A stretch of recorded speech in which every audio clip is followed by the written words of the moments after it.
creating our own fairy tales. I grew up learning etiquette. I was taught to say please when making a request, and to say thank you when someone assisted or showed kindness. I learned pardon me and excuse me when crossing tight paths, reaching across, or interrupting.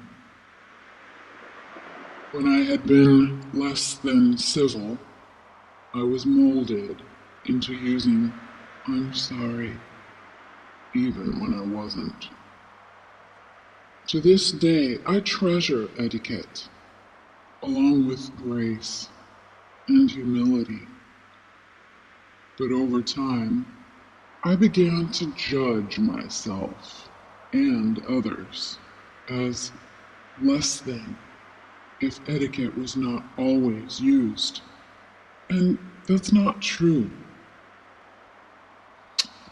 Then, we grow up thinking we want a certain kind of partner through a passed down instruction we are told about and begin to imagine guidelines. We search for specific looks, a certain kind of house and car, a specific bracket of hierarchy and wealth, certain mannerisms, and a window of age. Guided by those pretty little fairy tales, with the famous and promising last words of eternal happiness, I began to think I was not yet good enough because I had not found those stories of love. But that's not true either. Love can feel thousands of years old and yet already eternal into the future. Have you felt it?